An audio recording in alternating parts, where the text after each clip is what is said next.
Welcome back, everyone, to the W Sports Podcast Live. We are in the middle of Super Wildcard Weekend, or almost to the very end. We have one game left, but the podcast lives on and goes on as we are joined by at least 195 of y'all who have subscribed already. So thank you guys so much for supporting the show in that way. We are 5 away from 200. So if you have not already, today hit the subscribe button because this is the W Sports Podcast where we are bringing you all the NFL, college football, baseball news that's around the worldwide of sports. And guess what? You just got to listen because Tubby, myself, we have been bringing it this whole postseason, even in the college football season, and we have not missed. Okay, we just don't miss. That's all I'm saying, okay? So, Tubby, welcome back to the show. Let's get it going. What is up? I mean, that was got me all pumped and ready to go. Right, dude, I'm stoked. I'm ready to talk about it. It was a great wild card weekend so far. Now, we are recording this. It looks like the Steelers, they had a comeback opportunity. It looks like they're going to fall just short against the Bills. The Bills were trying to choke a little bit there, but that last touchdown, I think, is going to put them over the top, which gives us a nice little window between that game ending and the evening game with the Bucks and the Eagles going on. So we'll try to get everybody out in time to be able to go check that out later, too. So, because we don't want to miss it either. It's going to be a good game. Let's go Baker. Yeah, I mean, we got 2 OU quarterbacks playing in that game. That's true. I mean, I think the vast majority of people are rooting for, OU fans are going to root for Baker just because it's Baker. No offense, Jalen Hurts, we still love you. But Baker's the best college quarterback of all time. I'm just saying. Hot take, whatever, that's the truth. I mean, I don't got no argument for you there. Yeah. So, well, today we're going to break down the games that have already happened. We're going to go over some of the coaching carousel things because, you know what, we didn't get a chance to talk about it yet, and we are talking about it today, and only one vacancy has been filled. And since we last met, some more college vacancies have opened up because some roles have gotten filled with the greatest college football coach possibly of all time retiring. Wow, how well did they do? So we're going to start with that, and we're going to start with, NFL breakdowns from week 1, and then we'll go coaching carousel for both. And that's kind of what we'll feel like today. So make sure if you're in the chat, whether it's Facebook, it's Twitter, or X, whatever it's called, or on YouTube, make sure you throw your thoughts in the chat. We'll go ahead and read those off too as we go. But we're going to start today with the first game. C.J. Stroud does not look like a rookie. The Cleveland Browns do what they always do, and this one was 2 pick sixes, and this thing was over. Yeah, I mean, CJ came out and looked like a seasoned veteran. I mean, you wouldn't have known with the way those two quarterbacks played, which one was the rookie and which one's been in the league for 12 plus years. So, I mean, D'Amico Ryans. We said it last year whenever they hired him. We're like, man, that was the home run hire. That was the guy that they had to get, and they got him, and he has completely turned that culture around. Along with, having C.J. Stroud in there, just doing things that we've never seen a rookie quarterback do in a season. But I think it all has to start with that hire of D'Amico Ryans, what he has done, and, to change a losing culture into a winning culture in 1 year like he has. I mean, that and the GM just absolutely killed the draft. Well, when you get to pick 1 and you get, or was it 1 and 3? Is that right? 1 and 3. Yeah. They traded back up. Yeah. And, Will Anderson had himself a game 2 in this one. So, he showed up. So, I think you're right. The GM, they have done a great job of turning the page and said, we're done with the Deshaun era. We are moving on. And I think definitely at least 1 year ahead of schedule. So, to be going into the division round and having this chance is insane. So, here's my thing. If you look at it on paper, any red flags you're looking at going forward to next week for the Texans, they're going to be on the road. They went 2 for 8 on third downs. They did not control the time of possession. Part of that, pick sixes, you're going to lose out on 2 possessions there. But thing that's alarming there, they didn't have a whole lot of run game going either. Anything that you're slightly worried about, or do you think, hey, don't worry about it, scoreboard 45-14? Yeah, no, definitely they're going to have to find some run game. But I think the biggest thing for me is going to be are the lights going to be too bright? You're going on the road. You're going on the road to face arguably the most consistent team in the NFL this year. And can you really just put all that aside and just go out there and just do what you've done the last few weeks and just play football? Who cares about you if it's on the road? I mean, that's what's great, I think, about what's happening with the Texans and the Packers, that you're pretty much playing with house money right now. No one expected you to be where you're at this point. And so now you're just out there just playing football. And I think that's one thing, they were talking about the maturity and stuff like that. Like the veterans haven't really done so great in the playoffs recently. It's been the younger guys over the last few years in the playoffs that have really, just kind of like, you know what, I'm young. I'm just going to go out there and play football. That's all I'm thinking about is football. I'm not thinking about what could happen here and there. And I think it's kind of shown because for me, like the overwhelming narrative for this weekend for the wild card has been the young generation just kind of stepped up and a little bit outplayed these veteran players. And so yeah, I think that's the one thing is that they can just keep their mind, their heads about them going into, it's going to be loud, it's going to be rambunctious because Baltimore, they're feeling like this is their chance.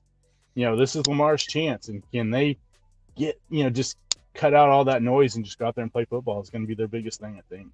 Definitely will be. Now the Cleveland Browns, and we'll get to this game here in a minute, but the Cleveland Browns are now one of the teams that has the longest drought of winning a playoff game. This was a year that maybe if Deshaun's here, I don't think that they're any better. So going into next year, this team has some pieces to be competitive next year. Obviously, I mean, at 11-6, they were competitive this year, but I mean, next year, it's a failure if they don't win a playoff game. Is that right? Yeah, I honestly I don't know what they do in this coming off season. To me, it's you're in a weird spot because you paid Deshaun Watson so much money. When he's played pretty average, below. I don't even know if you say average at best. And I think if he plays most of the season, I don't think they make the playoffs. Honestly, yeah, I feel like it was Joe Flacco. Yeah, the defense was really good, but there's some of those games where they were close games, like with the Bears. Joe Flacco's arms what won him that game. Those big throws to Njoku down the middle of the field and stuff like that. I don't know if Deshaun Watson's making those plays with the way he's played, the last couple of seasons. So I don't know. They're in this weird spot where you have to play Deshaun Watson because you paid him so much. But do you really want to play Deshaun Watson because he hasn't played that good? I mean, honestly, what was his play different than anything that we saw from PJ Walker and from Dorian Thompson-Robinson? Yeah, I think that's really true. But the good news is they're going to get the offseason started early, which is great for Cleveland fans because, that's the norm. They're used to it. They're really good at it. Looking at the evening game, it was the fourth coldest game in the history of the NFL. Absolutely insane. Kansas City wins 26-7. Definitely did not hit the over in that game. But give me your – I'm a Chiefs fan, obviously, so, I'm probably a little biased. But tell me, what did you see about this as a result? What do you see? It was – for me, it was – I actually saw a glimpse of an offense for the Chiefs that I think that we've been missing all season. Rashee Rice, like I said, it's the narrative of the weekend. The young buck showed up. And Rashee Rice comes out and has his best game of his career. And the young defense for the Chiefs, I think, was the biggest factor. That defense was so suffocating on a, dynamic offense. They completely just shut Tyreek Hill down. I mean, McDuffie and Snead, they were all over him all night. And I really, this is one of the better performances on the season for the Chiefs. And this is where we've been talking. You just can't count this team out with those guys at the helm, Reed and Spagnuolo and, Mahomes. They're going to find a way. And so, honestly, I think it was a really good, more complete game than we've seen. Maybe there's a few things in the red zone where they could have cleaned up and, not had to settle for a couple field goals. But other than that, I liked what I saw from the offense because you finally had a guy that stepped up on the outside other than Travis Kelce to make the plays that the Chiefs have been missing all season. So I think that's a big step going forward, especially now going, playing Buffalo up in Buffalo. No, I'm right there with you because that was the thing. I was definitely going for Pittsburgh today because I wanted another home playoff game. But Buffalo with 20 seconds left or less than that, as you guys are seeing this, up still 14. So it's going to be in Buffalo. So Kansas City versus Buffalo, I believe that is the Sunday game. Is that right? I couldn't tell based off the schedule they showed yesterday. I forgot how they had the schedule. But it doesn't make sense to me to have like Buffalo have it such a short week, like a Monday night to Sunday. Like that seems like a pretty big disadvantage that you wouldn't want to do as the NFL. So we'll find out after this game ends. They'll probably make it official, but that's what I would imagine will happen. The evening game, Josh Allen versus Pat Mahomes. Like the NFL is getting it. I mean, you're getting this clear understanding that quarterback play is still so pivotal. And in this game, Patrick Mahomes looked pretty comfortable. Tua did not look comfortable. No. I think you're seeing some of the weaknesses in Tua itself. We talked about maybe the arm strength. Even the touchdown that he had to Tyreek was a duck of a throw. It just made it there. Tyreek did what he does. I was a little, again, as a Chiefs fan, maybe I'm seeing this through, not rose-colored glasses, but Tyreek stay on the field every single play. Man, what are we doing when you're trying to at least get something going? And I kept seeing him over on the sideline. And I was like, man, come on, don't you want your best player on the field in those moments? But I get it. It was also, the game was pretty much over at that point. So stupid cold. The running game, Isaiah Pacheco did great. So it seemed like there's three people out there. So it's Pat Mahomes, obviously, but the three people, Rashee Rice, obviously Travis Kelce, and then, of course, Pacheco. So it looks like a pretty good team. This is a Dolphins team that they need to go back to the drawing board and see what do you have to change, because next year – you can't have the same thing happen. You can't lose the division. You can't lose that game. I can't even remember who they lost to that ultimately set it down. Let me pull this up real quick. You can't lose that game to the Titans. Both. Yeah. The Titans is the one that and now it's all over. So you look at them, they lost to the Bills, the Chiefs, and the Ravens. Yeah. So they're not that top-tier team like they were before that when they had beat the Jets 30-0 and the Commanders and the Jets before that. So I think that's what you're saying. They have to find something because McDaniel is a great coach. Yeah, that's the thing. I mean, I think injuries played a big part in the back half of the season. I mean, you're without your top two edge rushers. You're starting middle linebacker. Your next two edge rushers. Technically, you're without your top four edge rushers. I think they're missing 24, 21 sacks or something like that between those guys that were out. Xavier Howard is out, so you had some injuries there on the defensive side, which didn't help him out. But yeah, there's something that last month and a half of the season where Tua just didn't look sharp like he did early on in the season. And I don't know if it's teams figured something out. The schedule got harder. I mean, they had one win against a winning record. A team with a winning record. And it was the Dallas Cowboys. And we saw what happened with the Dallas Cowboys. Yeah. This last weekend. So I don't know. Yeah, they definitely got to figure something out. Is Tua really the man for the job? Yeah. That's a question. And I saw today that they're like, man, that's our top priority is paying the guy. I mean, I get, the options out there, but really is he that guy that you can look at towards the future and go, this is our franchise quarterback. This is a guy that could potentially win us the Super Bowl. I don't know. Yeah, I think he's a top half quarterback, but I don't know that he can unless you're going to go 13-4 or 14-3 and get home field advantage. I think that's going to be the cap for this team, that you're going to have to play, the Chiefs, the Bills, the Jets possibly next year with as good as that defense was. Like you're going to have to play in these places where the weather is pretty brutal. And is he the right guy? Because it did feel like the Dolphins just couldn't get in rhythm. They couldn't click. So, I mean, that's playoff football for you, which absolutely love. How many memes and things did you see of people were like, this is ridiculous. You shouldn't be playing football on this. They should be playing this game in Indianapolis. And same thing, the Bills, they moved the Bills game. Well, that was because it was literally like a blizzard out there. You couldn't see. Yeah. There's no power. Very different. But this is playoff football. I think it's great. Bills fans getting paid $20 an hour to move up to 3 feet of snow for certain areas. It's just, I mean, I love it. I think it keeps you more engaged. Yeah, I mean, like you said, there was a complete difference in what was, the Chiefs and the Bills games. One, travel was fine to the Chiefs game. Just cold. Buffalo, you literally weren't moving because I don't know. Did you see the video of the guy opened up his front door and you can't see nothing. It is just a wide out blizzard, and that's the only reason why they moved it. If they could get to the game, they still would have played that game on Sunday, like they were supposed to. They only moved it because they couldn't travel. So yeah, people like Robert RG3, whining about it. Oh, that needs to be postponed. Stop it. Yeah. It's football. Absolutely stop it. I do not enjoy domed games in the playoffs personally, No. Yeah. nearly as much as I enjoy these outside ones because it just adds this extra layer. It's tough, it's Hmm. hard, it's brutal. I mean, it's the winter, so you're going to get hard, even rougher weather. Even in Yeah. Tampa Bay tonight, it's supposed to rain. So Yeah. at least last I checked. So let's move from one game to the next one. Indoors, we had your Green Bay Packers stormed out. Jordan Love looked incredible, and they down the Cowboys yet again in the playoffs. Mike McCarthy, 12-5, 3 straight years, and he's out of the playoffs again. So, how are you feeling as a Packer fan? I mean, this is great. I'm stoked. I mean, honestly, I'm stoked.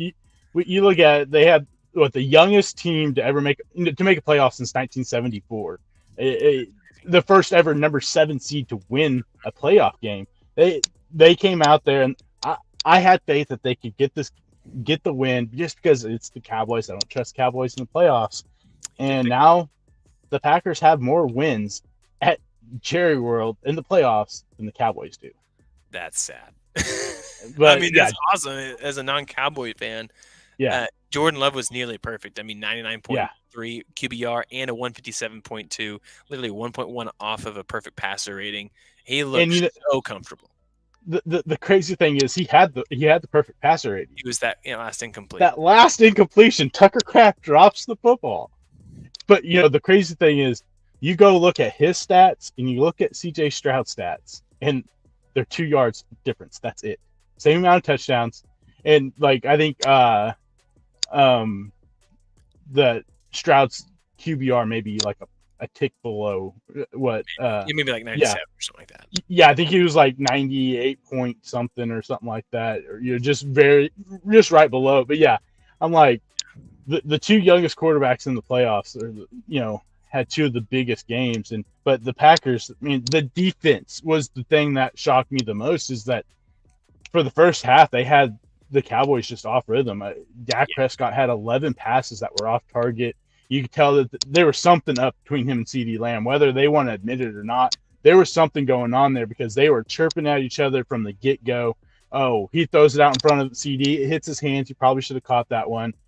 Throws it back behind him. He drops it. Then another, there was a couple things just going on there where you tell they weren't too much on the same page for the most part. And the score, people are like, oh, well, they put up, this 500 yards on the Packers defense. Yeah, you put up 160-some yards in the last 2 drives on the backup, on the second and third string defense, and scored 16 points against them. The game was a blowout.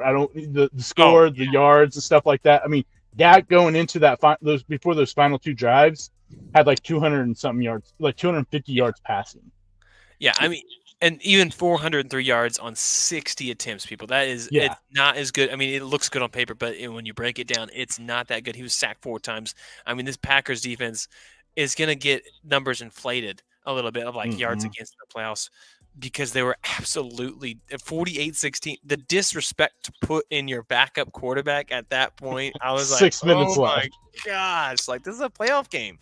And because Dallas, did score, they ended up putting Love back in, and that's when it, he threw that incomplete pass. But Tony Pollard, I think he's proved this year. I mean, they have to do something else in the running game because Aaron Jones looked phenomenal, and that took off so much pressure from Jordan Love. And this team looked very complete, very poised on offense on the road against a team that was one loss at home. Oh, undefeated at home this season. Undefeated. 16-0 in their last 16 home games. The last time they lost a home game was week 1 of last season. Wow. So yeah, the NFC North's hating life right now because they thought, oh man, we're gonna find the Packers finally gonna be down and out. And the year that most people are like, it's probably another year or so away. We're not sold on Jordan Love, and all Jordan Love has done has just been incredible, especially these last 2 months. Last 9 games, he's got 21 touchdowns and 1 interception. So that's Aaron Rodgers numbers, just for the record. Yeah, I mean, it's incredible what they're able to do, and with the young wide receivers that they have. And then on top of that, this team has 5 picks in the first 100 picks in this year's draft. Golly, dude. You got a young team, youngest team in the NFL, and now you have all these other picks to build up that young. I don't think this team's going anywhere anytime soon. Yeah, I don't either.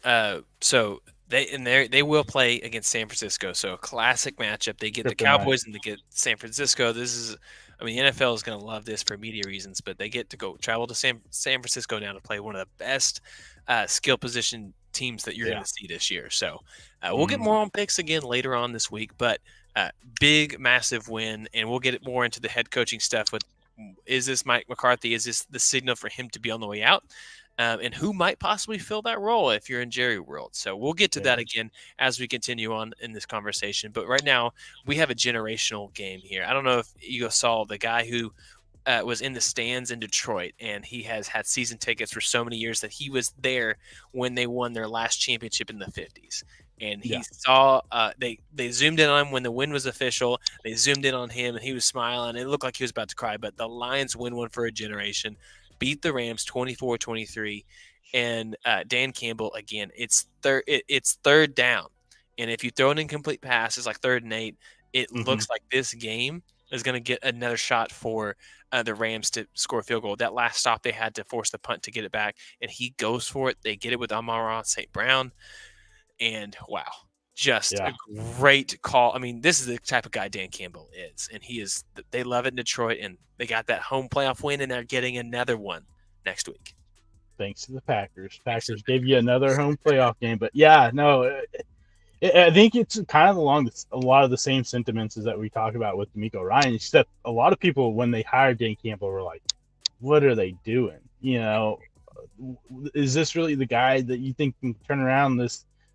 Team that has just been awful for the last 30 years, and all he did was come in and completely change the culture, and that's what it takes. I mean, for these teams, the guys come in there and change the culture, and it, pretty much it brings a new breath to these organizations. And I mean, to trust a guy like Jared Goff, who was basically just ousted, he was a throw-in in that trade because Sean McVay gave up on him and said, "Man, this guy can't win me games." And all he's done is, take you to a playoff game. Almost took you to another playoff game last year, and win you your first playoff game in 32 years. The poise, everything.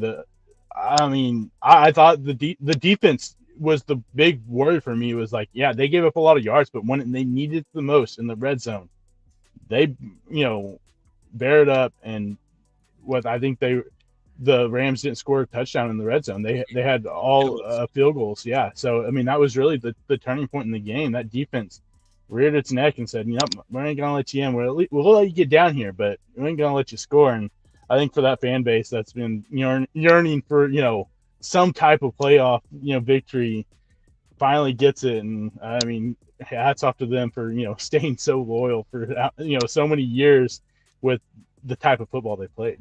Yeah, I have not cheered for a team that wasn't my team like that probably since the Cleveland now Guardians lost in Game 7 to the Cubs. I was cheering for the Guardians. Pretty hardcore. So I haven't cheered that hard for another team in nearly 10 years. So I was very excited to see them. I was nervous. Again, Jared Goff, I mean, they started off so hot. They ran the ball consistently enough to keep the Rams honest, but Aaron Donald is a problem, and they were triple teaming him. It was an interesting game plan.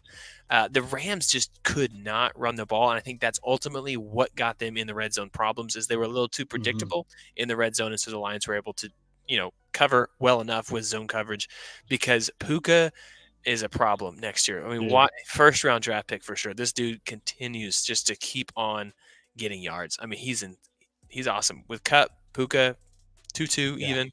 Yeah, I mean, have you seen the video of Leslie and McVay talking about him during the draft? And so they're 5th round comes around and they have their pick and they're like, who you liking? And he's like, McVay's like, I like Puka. And he's like, you didn't test well. And he's like, I don't care. He said, put on the film. The kid knows how to play football. And he's like going and about. He's like, I don't care about the numbers. I don't care what happened at the combine. I know this kid can be a game changer for us. And Leslie just looks at him and goes, man, I was thinking the same thing. And they called him up and they're like, hey, here we go. And yeah, it just goes to show you that the combine doesn't mean everything. Numbers don't mean all that. As long as you can go out there and you put your heart into it, man, that guy, no one expected it. No one saw Puka Nacua coming in and setting all these rookie records. What do you have, 189 yards or something like that in this game? Was a rookie, rookie record for most, playoff game, most catches, most receiving yards in a rookie season. Came out of absolutely nowhere. And so it's one of those stories that you just love to see, something like that. Guy, 5th round pick. They had him, NFL.com had him graded as the 6th, 7th, possibly undrafted player. Man, I mean, NFL.com doesn't know what the W Sports Podcast knows or what Tubby knows, more than likely, when it comes to draft prospects. But that might be something we'll have to do, is your top 5 sleepers this year. Of like, hey, who's a deep draft player that could sneak in and have a Puka type influence, but that's such a high risk, high reward. But Matthew Stafford in this game looked just vintage. Man, this dude is a baller. He does not take plays off. Doesn't matter how hurt he is. That throw that he had, and he hit his. I don't know how he kept throwing the ball as well as he did. He looked so good, and I'm like, man, I hope we still have more Matthew Stafford over the next couple of years, because he is one of the best quarterbacks that we had in this generation since he's been here since like 2008. Yeah. So here's my question. Since he came in the league, would you agree that he might be the most underrated quarterback we've had in that time period? Oh, yeah. I mean, because you look what the numbers that he put up, in Detroit. He had Calvin Johnson and all that, but I mean, he was on a poverty team for how long? 12 years, there, and just really had no help for most of the season and most of his career there, because not too long after that, Calvin calls it quits, and he's playing with just a ragtag group of players, and he still put up the numbers that he had.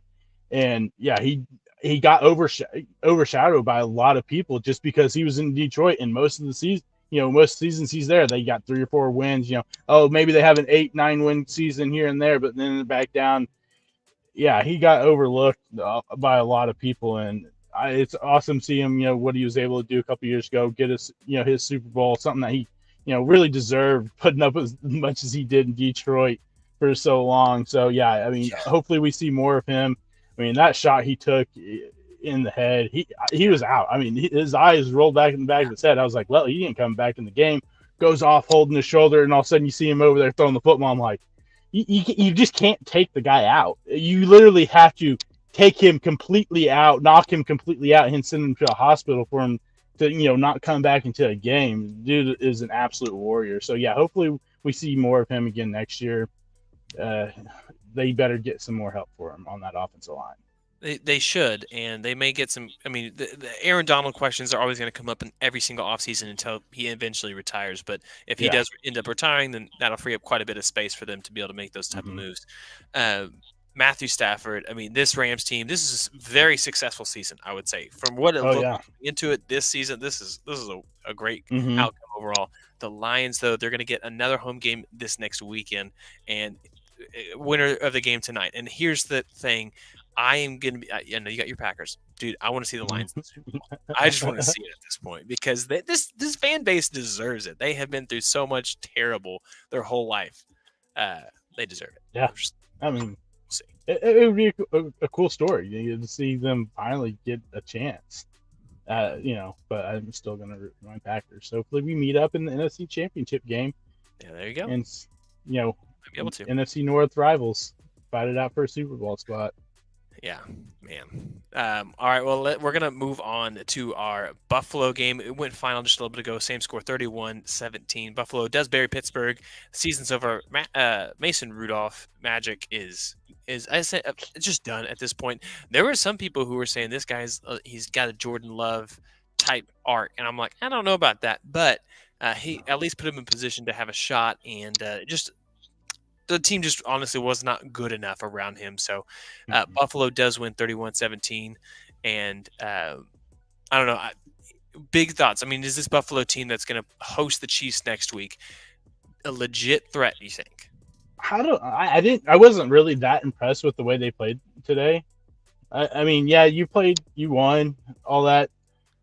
You were really, that interception that Rudolph throws in the end zone was really the big turning point, because they score a touchdown there instead of throwing an interception. It's like a one possession game, and things I think probably get a little bit tighter, because you go down, score, as Pittsburgh. After that, you kind of was a 14-point swing just in a blink of an eye. So I don't know. They're dealing with a lot of injuries right now, and they had more guys get hurt today. I don't really know. I don't trust. I still don't trust Josh Allen a whole lot when it comes to playoff time. He didn't make any mistakes today, but what happens when he plays a more complete team is going to be the question. Like whenever they scored that touchdown, the Steelers did go down 7. I was like, we'll see what Josh Allen's got, because typically in those games when he, they get close and then he starts pressing and turning the football over. That's why I was like, can he keep from making those mistakes? And luckily for the Bills, he was able to. But this is a totally different animal now coming at you next week with Patrick Mahomes and that defense, which has been lights out all season, and possibly a revamped offense the way that they played this week. So I don't know. I just, there's something about this team. I feel like I can't trust them a whole lot when it comes to playoff, especially the last couple of years. Yeah. They did play earlier this year in Kansas City. Buffalo won 20-17. That was kind of one of those, I'm not sure about that. Like referees did play a minor factor in this game. Not, I mean, the Chiefs lost the game, so that's part of it. And ultimately they should be, I mean, had they won that game, they'd be hosting right now. I mean, that's the tough thing, is you don't always think about that in the middle of November, but here we are right now. I believe that game is in November. Here's what I liked about the Bills today. Part of it was clock management, but they ran the ball outside of Josh Allen 26 times. It was great because they threw the ball 30 times. This team, Dalton Kincaid, he's clearly shown that he can show up in these games, had a touchdown. And then Stephon Diggs had a typical game. He didn't have any massive gains, but they got the ball in his hands. This Bills team, it'll be at home. It shouldn't snow, is according to weather reports a week out. It should just be it should be cold and not a whole lot of wind as far as we can tell. Things could change in Buffalo pretty quick, but it's optimal game to see both these quarterbacks really show up, and it's just which defense really, really, I think, shows out. So in the chat, we had Kelby said, do you think Mason's a QB1 next year? I think that's the question that Pittsburgh has to figure out. They're not drafting super early, and so you might get someone like Tennessee's quarterback. If maybe we can go after him later, but I don't know if they want it. And does he fit the scheme?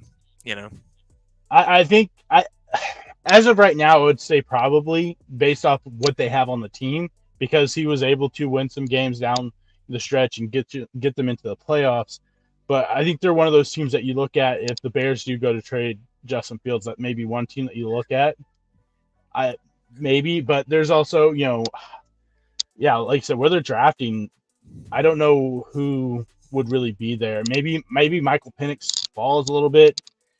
I don't know. I feel like the run on the quarterbacks are going to go early, but we always expect that. So there's going to be someone that drops.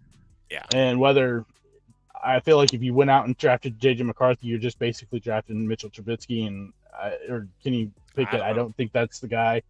Maybe they can get like a Bo Nix in the second round and hope that there's something there, and maybe the maturity, whatever, for him. But if you're not getting one of those top guys, I feel like you have to try to look somewhere else.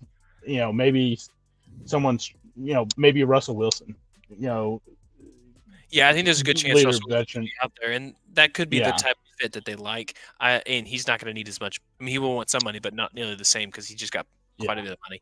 I think Mason Rudolph is the epitome of a really solid backup quarterback.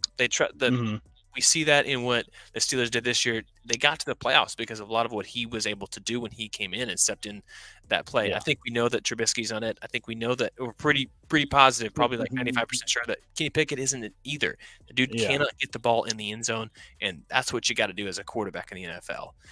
So Mason Rudolph, as it stands now, should be the starting quarterback. But I think you're right. Justin Fields could be a fit, but I mean, they've tried that once before with Trubisky, I think Justin Fields is more talented than Trubisky. And there's always the question. I mean, there's things floating around whether or not Tomlin actually wants to be there anymore. Whether he steps away. And if that's the case, I don't know. You can completely go into, complete absolute rebuild at that point. And maybe Mason Rudolph gets the job because at that point they're like, well, we're just going to accumulate picks and trade some of these guys like Deontay Johnson, and maybe TJ Watt gets traded because of the injuries, history, and I'm sure his draft stock, his trade value isn't going to go up anymore where it is now, and all it can do is drop. So maybe if that's the case, if Tomlin decides to step away, that they just trade everyone and they're just, he's quarterback one by association just because they don't really have anyone else to go to, or they pick a chance and it's just kind of one QB1, QB2, QBA, which isn't at least optimal. Yeah, and I'm not really sure what all is out there for. I mean, the Steelers, they're in a tough spot. That whole division finished above 500 this year. Burrow was out. Cleveland looks like they're on the rise as far as the talent goes. So it's just going to be tough. I mean, they're in a tough position. So maybe Mason gets that shot. So can you believe what happened in the Eagles-Bucks game? Dude, what a game. Obviously, we won't gonna be able to talk much about it as it's going to happen while we're talking. But if anything happens crazy while we're going, we'll make sure we talk about it. But it's going to be an uphill battle for the Eagles, who have they're barely even making it in right now. And the Bucks at home, I'm hoping that we're hoping they win. Let's go Baker. Come on. I got a couple text messages just now that said go Baker because they're obviously, Sooner fans. So let's go. So let's transition now. If you feel good, let's go ahead and transition. We're going to talk about some of this coaching carousel. So far, we had 8 coaches total that got fired or moved on, retired, mutual agreement that we're done. Yeah. Some of them were surprised, some of them were not, and one of them has been filled. So we're going to start with the one that's been filled. People may say that it's one of the greatest coaches in our lifetime that we've ever seen. Probably the greatest in our lifetime, but greatest coaches, obviously Bill Belichick, all the Super Bowls, agreed to go ahead and be done. I think that's probably the right call with where they're at now. Hired very quickly Gerard Mayo. I think most of us thought Mike Vrabel, when he got fired, which was a surprise, with as bad as that team has been handled on the GM side, to not even get a phone call, it felt like. It was Gerard Mayo right away, which is, I think, more of a Patriot thing. So do you feel like this is a good hire? I mean, how when you're looking at this, or would Vrabel have been better? I mean, I think if you're going more someone that has experience, Vrabel would have been the right choice. But I also do like the potential with Gerard Mayo because I feel like he kind of brings that same type of, I think, DeMeco Ryan aspect to it where, everyone's going to respect him. He has a chance to, he's been with the Patriots organization his whole career, playing and off the field, coaching wise. So he knows that, organization, and he knows what it takes to win. And I think that's a big aspect to it, is that he's been around that winning culture. And so hopefully he's able to restore that winning culture for that program, for that organization. I think it was a solid hire. And I like that, they didn't mess around. They said, okay, we know our guy. We're going to go out there. We don't have to hire anyone else since he's in-house. We don't have to abide by any of the Rooney rules or anything like that. We can just go get our guy. And, a couple days later, they said, all right, Gerard Mayo is the guy. So I think it's a solid hire for him, though. It all really just depends on what they're going to do quarterback-wise. Yeah. Now you got to do something. I mean, it's brutal in there. And that team does need – I mean, they're pretty lacking in the on the offensive side. Oh, yeah. So – and he's a defensive-minded coach, so we're going to see who does he put around him. How do they get that all settled? So, Washington Commanders, they are again without a head coach, which is not a surprise. That team was pretty bad this year. Yeah, there have a lot of changes that need to happen. Are you seeing a good fit overall, or any leading candidates that you've seen for the Commanders? Yeah, I would be surprised if it's not Brian Johnson, the OC from Detroit. They have zeroed in on him as the guy.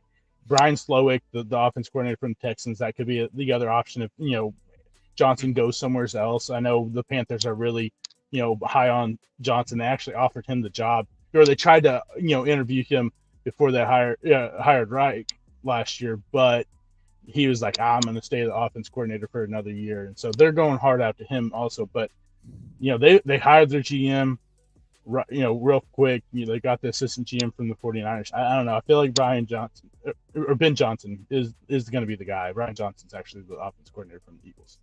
Ben Johnson is going to be the guy. I would imagine at this point. It seems like that's where they're pointing. So we'll see what happens. Does he think Sam Howell's the guy? Does he give him a chance, or does he go a different route and Drake May, Jaden Daniels, someone like that when it comes to draft? Yeah, I would see that along more so with Sam Howell. I think Howell's looking like he's more of a backup. I mean, he's a solid backup fantasy point wise. He had a pretty strong year overall, but I don't think you're seeing a division winner in that quarterback. So I think it'd be a good fit. Either one of those guys' stock is going to be pretty high after this season as OCs. Tennessee Titans, we mentioned it just a minute ago. Mike Vrabel getting fired. I'm frustrated by it because this dude has made a competitive team. I know they're 6-0, but this is a competitive team with a GM that has not done a good job. Just a front office that has not set them up to win. Period. And now Derrick Henry's on the way out, so I think they're all like, "Hey, you know what? We're just going to go ahead and start over." But if you're a Titans fan, I think I would be frustrated. I do think Mike Vrabel should still find another head coaching gig somewhere. Yeah, I would imagine he will. I feel like someone's going to give him a job because he did a great job for the most part. What he had in Tennessee with the way, like you said, the mismanagement of players, and with the GM, the drafts, and stuff like that, they set him up to fail from the get-go, and he still had a pretty solid, tenure there. But this I think will be the hardest one to fill. I feel like this one is going to be harder to fill than the Ravens will, or the Raiders, just because of all the stuff with the GMs and then the players on this team. I mean, are people going to look at this and go, "Yeah, I'm sold on Will Levis," or "I'm sold on Malik Willis"? Yeah.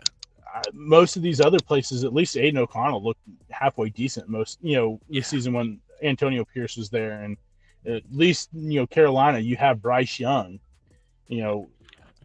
So I don't know. I feel like they're going to have a hard time finding someone, and I feel like in a couple of years they're going to be looking for another head coach. Yeah, this looks like a really long transition period. I think that's what you say. Like, give it three years maybe, and then they're still looking for someone else. Because I don't think that next game changer is on that roster right now, and I don't know that they're in position to make the right decision going forward. So, no really big leading candidates yet for that one, but they'll find someone.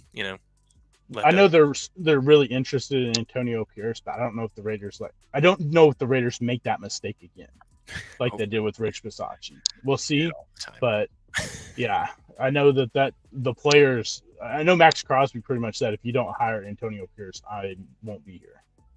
So we'll see what happens. Yeah, well, definitely. Yeah, the Seattle Seahawks, another shocker. I'm going to say shocker. I mean, he's the oldest coach in the NFL going into this season, and it was the departure from the sideline. So they essentially, he said it wasn't a football person's decision. It was someone else that said, "Hey, we're going to have you move. We want you to be still part of the organization. You've done so much for us, but we want you to move." And I don't think he was going to make that decision on his own. No. Definitely felt like it was a forced hand. So, I mean, who is a good fit for this team? I mean, they still have a playoff caliber team the way it's set up right now.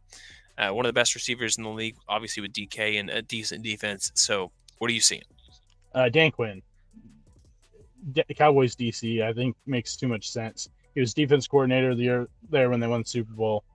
I feel like he just makes too much sense. You got a solid young defense. You can bring him in, and he can coach them up, bring them back to what got them to the Super Bowl years ago with that defense. Like you said, you got two solid, you got really good DK. Jason started to really show what he had towards the end of the season. It's another one of those things. It comes down to the quarterback play. Can Geno find what he had? I don't think so. Yeah, I'm on the same boat there. I don't think so. But you got two really good young running backs. You got a solid offensive line. It's really, can you find that right piece? And I think Dan Quinn is someone that, gets a lot of respect, especially in the coaching circles with his players and stuff like that. So I think that one just makes too much sense with what, the history between them. Yeah. Well, how would you like this? We know that Geno Smith is not that guy, right? He's not going to be that guy. What they pick in the middle of the first round, they go after a hometown guy, Michael Penix. You don't got to move. You just stay here. We'll go ahead and keep you. I don't know if that's actually the right fit. I just think, that'd be fun. It's like Aiden Hutchinson yesterday, which, by the way, we skipped over this. His intro, he didn't say Michigan national champs. He missed a golden opportunity for his team. A lot of people are like, what? Especially Michigan fans. Yeah. But no, I think Michael Penix would be a great fit, honestly. I think they're another team that if the Bears are moving on from Justin Fields would be a team to watch, that they could potentially take a swing on him too. I think Penix is probably more realistic where they're drafting. A chance to get a guy that's super accurate passer. You got two dynamic wide receivers. Like I said, I think Jason, the way he played towards the end of the season, he kind of really showed his potential of where, what he can be. And You got two really good young running backs. You got the bones for a really good defense. Get the right guys in there. I really like Kenneth Walker. I think they just need to Yeah. really trust the process with him a little bit more. Yeah. All right, let's go ahead and move on to one of the most disappointing teams, one of the worst coaches I think in the NFL last year, other than McDaniels, was Los Angeles Chargers. They're still on the look for a new quarterback. They're wasting Justin Herbert so much right now. It feels like he's regressed the last 2 years, pretty bad. So, and again, they have the pieces. Austin Eckler down year, but Keenan Allen, Bosa, and Khalil Mack had a resurgent year, and this team finished 5-12. I mean, who do you think? What is this? What type of coach? If maybe there's a leading candidate, but what type of coach does a place like this need? You have to have someone come in there that is going to get respect and really command the locker room. I feel like a lot of those players did not really respect Brandon Staley because we look at it. Just the way he talks, he holds himself. He just seems like it's always been playing with a chip on his shoulder, but in a bad way. Yeah, lost the locker room, I think, pretty early on. And I think there's two guys. I'm not completely sold with Bill Belichick, as of late. I know a lot of people are going to link him to the Chargers because of the quarterback, what he can do. I think Harbaugh. I think Harbaugh has to be the guy. Get him a really good quarterback. And we've seen he can have success in the NFL. We saw what he was able to do with Michigan, turn that program around. Whether or not cheating, helped or not, we don't know. But, I mean, look what he was able to do. Yeah, he won a national championship. He interviewed with them today. To me, I think that's got to be the spot. If Harbaugh's leaving Michigan, I think that's the spot. Yeah. I mean, we haven't got to all the openings yet, and there still might be some opening, but I could see that. It's the West Coast. He's been there before. He's found success over there. I think that's the one. Here's the thing. So we mentioned the Raiders a little bit here earlier. They also have an opening, and when you look at this team, Mark Davis is going to – he's going for a big name. He's not. Like, there's no way. But the biggest name, Bill Belichick, there's just got to be no way, right? Like, he's not that type of guy. So give me who's the guy that can come into this locker room, a team that went 8-9 with not great quarterback play, but Josh Jacobs, all this other stuff that's going on here. Who can help build this team? He's already there. You have to keep Antonio Pierce. Yeah. That locker room loves the guy. I feel like with this guy after the disaster that they were having. Exactly, and this is what I'm. If you're a Raiders fan, you're right now. You're like, oh gosh, don't make the mistake that you did a couple years ago. If you're going to move on from Antonio Pierce, the guy to bring in is Mike Vrabel, because I feel like I feel like he is along the same lines that Antonio Pierce, where he's gonna command that respect from the locker room and be able to withstand. He's already been through crazy ownerships and GMs, so at least he knows what he's getting himself into with the Davis family. But I feel like Antonio Pierce has to be that guy, and if they let Antonio Pierce out the door, they failed. Yeah, no, I think I 100% agree. That's what I was wondering. Like, some people are going to want a big name because he's a good name. I don't know that he's the big name that the Davis family typically wants. So when you get a John Madden early on as your head coach, who's incredible, how do you go away from that? So they're still chasing. So the Carolina Panthers, I have a theory of who I think it could be a good fit, but this is a team, David Tepper, this is what they had on NFL Network that NFL.com was that he bought the team in 2018 and they've been through 6 different head coaches since then. That's almost like one a year. And Frank Reich barely made it 10 games or more than 10 games last year. You have a young quarterback. He spent the number 1 pick on, or number 2 pick on. How can you? No, it was number 1 pick. Number 1, yeah. So who do you bring in to turn this thing around? I mean, they have absolutely. Think about this was like 4 years ago. Yeah, this one's tough because whoever's coming in, they know they're going to have a huge uphill battle because draft wise, you don't have a first round pick. You're needing quite a few guys. You need to revamp that whole offensive line. You need playmakers on the outside. You're probably going to lose Brian Burns. So you got a lot of holes there. It's going to have to be someone that's going to be able to hold up. I think there's 2 guys. I think Slowick's going to be a big name in there, the OC from Houston.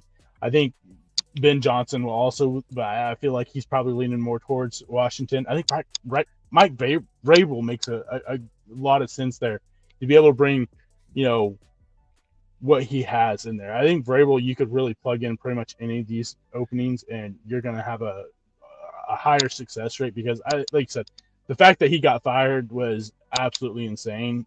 What he did, he just has that, there's something about him that those players, they respect the heck out of him, and he is a veteran coach. He knows what he's doing, and I feel like he would be able to, like you said, withstand some of those early growing pains with what's going on, and be able to help turn the organization around. Yeah, and I'm in agreement here. The Mike Vrabel is the 3-star JUCO transfer, right? The one that could probably start for you day one. He's going to do a lot of what you need, and the problem is this owner here has made the decision in the past repeatedly to not go with a long-term Mike Vrabel type decision, because he is not the turn it around right away. He's give me 3 years. We're going to have something here like a Dan Campbell did, right? Yep. So that's what I worry about, is he's going to go for the OC from Houston, right? Like that's what he's going to want to do. And honestly, the guy should be getting interviewed. I get that, but I want the proven guy. And so this is what's wild. Is we could go through all these teams, and there might be one other one. Mike Vrabel could end up in Dallas because Mike McCarthy could be on the hot seat. But Atlanta is the other team that we haven't found a spot for yet. They 7-10. One of the worst coaches I thought also this year, besides the Chargers guy, was this. I mean, this is just terrible. This talented team, 7-10. I know they don't have a great quarterback, but come on, like the skill positions you have are there, and they just mismanage them so much. So who's the right fit for this one? Is this Vrabel's future home? I think that's a very good option, Mike Vrabel for the Falcons. I think that one probably makes a lot more sense than some of them. I think Bill Belichick is the name to watch for this. If I'm going to pick Belichick, maybe outside of Dallas, if they decide to get rid of McCarthy, I think Atlanta makes a lot of sense. It sounds like he's pretty interested in this job. Out of all the jobs that been kind of floating around, like I said, I kind of feel like Belichick's kind of on his last leg, and maybe it's a whole Andy Reid situation again. Where he goes to another organization. It's like 72, but maybe. Yeah, but I don't know. I think Vrabel should be the guy here, because like I said, I don't think the Panthers are probably going to go with Vrabel. I think they'll go with either Slowick or Johnson. But yeah, I think Vrabel should be the guy for Atlanta. But maybe they have some reservations because Arthur Smith was part of the Titans, under Vrabel, so maybe they're not completely sold. I don't know, but yeah, I could see them taking a swing at Belichick and going, okay, we can find you a quarterback and have a chance to win this division. So if they get Belichick, that leaves Vrabel without a head coaching spot. Yeah, what we've just defined, unless Mike McCarthy does get the can. I could see him being a fit in Dallas as well, possibly. Yeah. So as far as NFL head coaches, there might be a couple more shuffles, but here's what I want to know from you. Do you think Mike McCarthy gets fired? I think he should. Absolutely, I think he should. You go 12. You went 12-5 last 2 years or 3 years. That's great and all, but we've seen it time in, time out. When it comes to playoffs, he can't get it done, and that's the problem. And so, I don't know. I think there's a chance that Jerry Jones keeps him, just because we've seen that happen before. A couple years ago with Jason Garrett, where you're like, oh, they're going to fire him, and then they hold on to him, let him coach the that final year of his contract, and then part ways. So I think there's a chance that I think there's a more legit chance that he stays than I think a lot of people think. Yeah, my thing about it is, remember how long Jason Garrett was on that team? As a head coach at 8-8, 8-8, 8-8, 8-8, and like that's all he would ever do. So I think that was why everything you heard from Jones yesterday after the game was nothing specific, nothing for or against. He's going to wait. He's been doing this quite a long time. So I just think that it is going to be one of these things that they probably lean towards sticking with him and then hope for something different next year, which I wouldn't expect much different. Nope. So, especially if he's the play caller. Yeah. Yeah. Flat out. I think it's good. Let's go ahead and we'll move over to the college football world because we've had quite a bit of shifting here. So obviously, one of the greatest coaches in college football history, Nick Saban, retired. We mentioned it on our bonus podcast episode. If you missed that one, that's what we briefly talked about it. But they finally filled that void with Kalen Deboer. Good hire, great hire, okay hire. What do you think? I think it was a pretty solid hire. I think anywhere Kalen Deboer's gone, they've been good. He's been able to keep a winning program. It wasn't the first name I thought. I thought that Sark. I really thought Sark would take the job, and I know people are like, "Oh, well, it would have been a lateral move." I'm like, would it really though? I mean, we're talking about Alabama team that the last 17 years has been the most prolific program in college sports, and Texas has had one good year in the last 17 years. So yeah, but I think it's a great hire for them because, like I said, he's won everywhere. He's just gonna have. I think part of it was that every one of these coaches that they initially went after, Dan Lanning, Sarkisian, Kiffin, these guys, looked at it and were like, I don't want to follow in those shoes. Those are tough shoes, to fill. And Kalen Deboer was like, no, let's go for it. My stock's probably never going to be as high as it is now because it's coaching ranks, so let's take a shot. Yeah, my one caveat is he has not been, and I know where he's recruiting is not the same. So my fear is that he has not had those top 10 recruiting classes back to back to back, and I think that's what it's going to take to truly continue the legacy that Nick Saban set up there, is to have those year after year, especially when you're playing against Georgia, Oklahoma, Texas, and Tennessee, who's on the rise. That's my only fear about this, is what will that look like 4 or 5 years from now?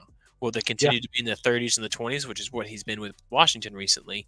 And part of it, name recognition is big, but they've had a lot of transfer portal hits, decommitments because of this, which is expected, and they knew that when they offered him the job. That's my biggest fear for that. But him leaving created a void, and so they had to hire someone brand new. And so who else do they go get? But I can't remember what bowl game it was that they played. Alamo Bowl. Alamo Bowl, thank you. Arizona's head coach, who's completely turned around that program, and how we have said that's the team to beat in the Big 12 next year. Here we are looking at this, and I don't know about that anymore. And maybe does Noah leave? Does Noah stay there, or does he leave and head up to Washington, play Big 10? I don't know. It sounds like he had a Lincoln Riley type exit, where the players were not happy. Yeah, and honestly, to me, I feel like you took a step back if you're Jedd Fisch. Honestly, Washington? Yeah.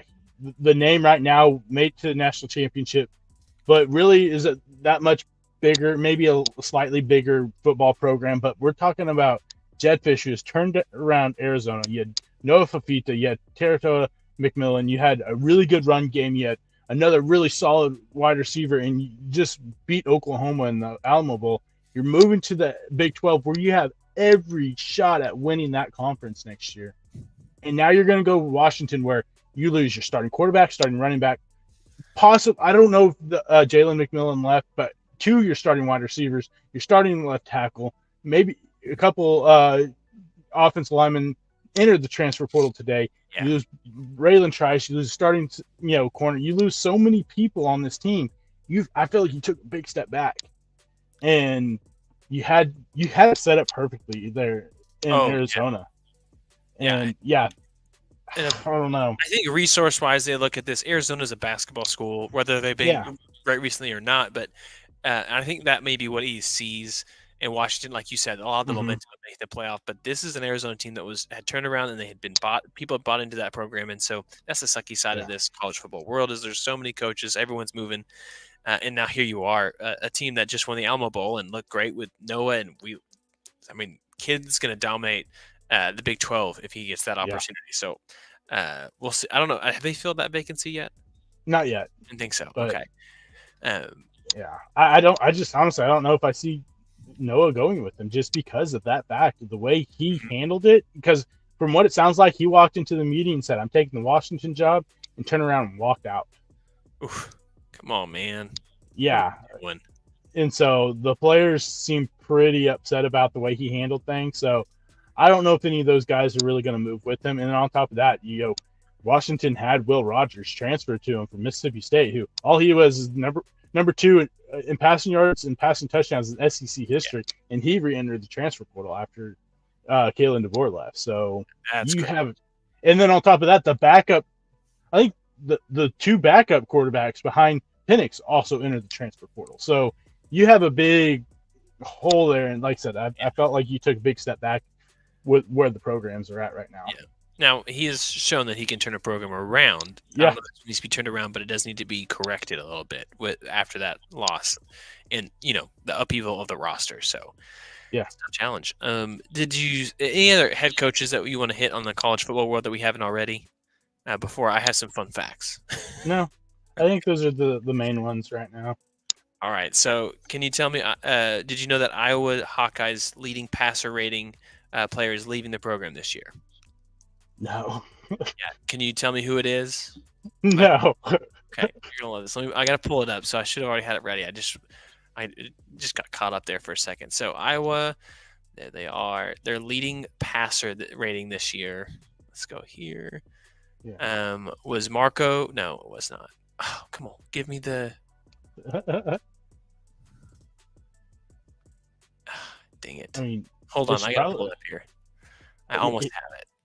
The thing is, I mean, their quarterbacks are so bad. I know, right? Why will it not show this to me? Like, this is frustrating. It's their punter. This is dumb. He had the best one. Oh, you're talking about the stud punter. Yes. Yeah. Taylor? Yes. I don't know why it won't show this to me. Yeah. No, that kid's an absolute stud. Super funny. He's gonna get drafted. He's probably gonna actually get drafted. Yeah. I mean, he won the Lou Groza Award? Is that for the punter? He won whatever the award for the punter is. No one knows what it is, but we know who won it. It should be named after him. Yeah. Yeah. So I thought that was pretty great, but we'll continue the conversation as the NFL playoffs go. Know that we'll be looking for another bonus quick episode on Friday that we'd love you to join because we want to know what your predictions are too. If you have not already, make sure you subscribe to the show on Apple Podcasts, Spotify, YouTube, Facebook, wherever it is that you're following the show. Thank you guys so much for doing that. Share it with someone new who wants to listen to a good sports podcast because that is what we are, and we know that you just got to listen. And so far, right now, Bucks are up 3-0, and so we're at least trending to go. What would that be like? 5-1 in predictions on this divisional round. It's just great stuff. It's what we do. Okay. Yeah. Just saying. Yeah. I mean, you got us tune in. We know a few things. Yeah. We've done the studying. So we appreciate y'all sticking with us, and we cannot wait till later this week because we're going to jump back into it. But till then, we'll see y'all next time. See ya.